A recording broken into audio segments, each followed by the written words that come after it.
Hello friends, ഇന്നത്തെ നമ്മുടെ വരവ് ഗോട്ട് മൂവിയെക്കുറിച്ച് വെങ്കട് പ്രഭു പറഞ്ഞ ഒരുപാട് കാര്യങ്ങളുണ്ട്. അത് എന്താണെന്നൊക്കെ നമുക്ക് ഡിസ്കസ് ചെയ്യണ്ടേ. അപ്പോൾ നേരെ വീഡിയോയിലോട്ട് പോകാം. ഇന്നലെ തന്നെ വെങ്കട് പ്രഭു മോഹൻലാലിനോടൊപ്പമുള്ളൊരു പിക്ക് പുറത്തു വിട്ടായിരുന്നു. അത് അറിഞ്ഞ വകയിൽ ഒരു കാഷ്വൽ മീറ്റ് ആണ് എന്ന് മാത്രമാണ് അറിഞ്ഞിരിക്കുന്നത്. ക്യാമ എന്തായാലും ഇല്ല, അത് മനസ്സിലാക്കുക.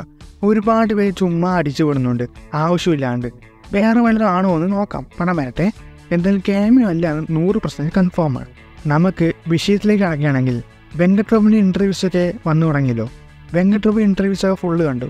അത് കാണുമ്പോൾ ഗോട്ട് മൂവിയുടെ മേലെ വലിയൊരു എക്സൈറ്റ്മെൻ്റ് ഒന്നും ഇതുവരെ തോന്നിയിട്ടുണ്ടാവില്ല. പക്ഷേ ഇൻ്റർവ്യൂസ് കണ്ടപ്പോൾ ഒരു നോർമൽ എക്സൈറ്റ്മെൻറ്റ് ഉണ്ടാക്കിയിട്ടുണ്ട്. കാരണം പടത്തിൻ്റെ കണ്ടന്റ് അനുസരിച്ച് കറക്റ്റായ രീതിയിലാണ് വർത്തമാനം പറഞ്ഞിരിക്കുന്നത്. അതുപോലെ തന്നെ ഒരു വലിയൊരു കോൺഫിഡൻറ്റും വെങ്കട് ബ്രോയിനുണ്ട്. അവൾ എന്തൊക്കെ കാര്യം പറഞ്ഞു എന്ന് നോക്കാമല്ലേ. മെയിനായിട്ട് പറഞ്ഞ കാര്യം മാത്രമാണ് നോക്കുന്നത്. ഈ പടം കൊറോണ ടൈമിൽ എഴുതിയ ഒരു സ്റ്റോറിയാണ്. എനിക്കൊരു ഇംഗ്ലീഷ് പടം എന്തോ കണ്ടപ്പോൾ അതിൽ നിന്ന് കിട്ടിയ സ്പാർക്കിൽ നിന്ന് ഐഡിയ കിട്ടി, അത് ഡെവലപ്പ് ചെയ്യാനുണ്ടായത്. അതുപോലെ അച്ഛൻ മകൻ ക്യാരക്ടറിന് വേറെ വേറെ ആൾക്കാർ വെക്കാമെന്നാണ് ഫസ്റ്റ് തോന്നിയത്. എന്നാൽ ജെമിനി മെയിൽ ചെയ്ത സംഭവം ഇവിടെ കൊണ്ടുവന്നാലെന്ന് തോന്നി. ഒരുപാട് അന്വേഷിച്ച് അത് ചെയ്യാമെന്ന് കരുതി. അതുപോലെ ഇത് വിജയ് സാറിന് പറഞ്ഞപ്പോൾ തന്നെ ഐഡിയ ഭയങ്കരമായി ഇഷ്ടമായി എന്ന് പറഞ്ഞു. വിജയ് കഥ പറയാൻ പോയ നേരത്ത് വെറും ഐഡിയ മാത്രമേ പറഞ്ഞിട്ടുള്ളൂ അത്രേ. ഫുൾ സ്ക്രിപ്റ്റ് ലിയോ ടീമിനാണ് പറഞ്ഞത്രേ. കഥ പറയുമ്പോൾ ഫസ്റ്റ് ഹാഫ് ഹ്യൂമർ സീൻസ് കേട്ട് വൻ ശരിയായിരുന്നു എന്നാണ് പറഞ്ഞിരിക്കുന്നത്. ഇതുവരെ ഒരു ഡയറക്ടർ കഥ പറയാൻ പോകുമ്പോൾ വിജയ് വലിയ റിയാക്ഷൻ ഒന്നും കൊടുക്കാറില്ല, വലിയ സൈലൻ്റ് ആയിരിക്കും.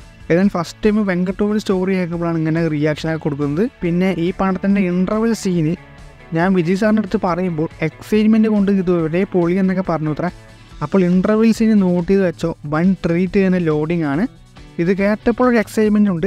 അതുപോലെ ഈ പടം 3 മണിക്കൂറുണ്ടല്ലോ, അതുകൊണ്ട് ലാഗ് ഉണ്ടാവുള്ളൂ. 3 മണിക്കൂർ എന്ന് പറയുന്നത് ഓഡിയൻസിന് പേടിയാണ്.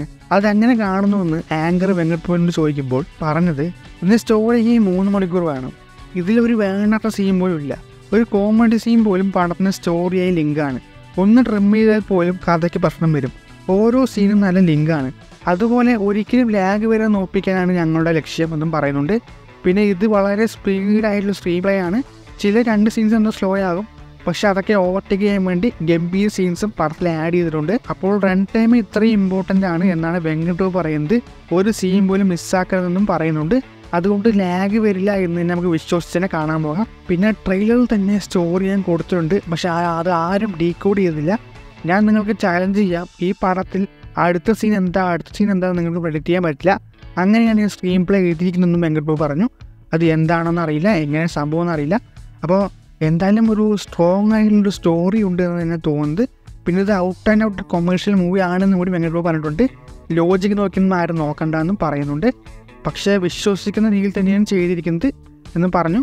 അതുപോലെ നിങ്ങൾ ഫാൻസ് എക്സ്പെക്റ്റ് ചെയ്യുന്ന മാസ് സീൻസ് കുറവായിരിക്കും, വേറൊരു സ്റ്റൈൽ മാസ് സീനാകും ഉണ്ടാവുക. ഇതൊക്കെയാണ് എനിക്ക് ഇൻ്റർവ്യൂ കണ്ടപ്പോൾ ഇമ്പോർട്ടൻ്റ് ആയി തോന്നിയത്. എന്തായാലും രണ്ടും കൽപ്പിച്ചതിന് പടത്തിന് പോകാം. അപ്പോൾ ഇത് നോട്ട് ചെയ്ത് വെച്ചോ, ഇൻ്റർവ്യൂ സീന് അതുപോലെ പടത്തിലെ ഒരു സീനും മിസ്സാക്കരുത്. 4 മണിക്ക് ഫാൻ ഷോ പോകുന്നത് നേരത്തെ വിട്ടോ, സമയം വഴി പോകരുത്. സീൻസ് പഠിറ്റ് ചെയ്യാൻ പറ്റില്ല എന്നാണ് വെങ്കട് പറഞ്ഞത്. നമുക്ക് എന്തായാലും നോക്കാം. അപ്പോൾ എന്താണ് ഇതിനെക്കുറിച്ച് അഭിപ്രായം എന്ന് കമൻറ്റിൽ പറഞ്ഞാൽ മതി. അതുപോലെ താഴെ കാണാൻ ലൈക്ക് ബട്ടൺ, ഷെയർ ബട്ടൺ ഇടുക. സൈഡിൽ കാണാൻ സബ്സ്ക്രൈബ് ബട്ടണും ബെൽ ബട്ടൺ ഇട്ടാൽ കൊള്ളായിരുന്നു. ഇന്നപോലെ മറ്റൊരു വീഡിയോ ആയിട്ട് കാണാം.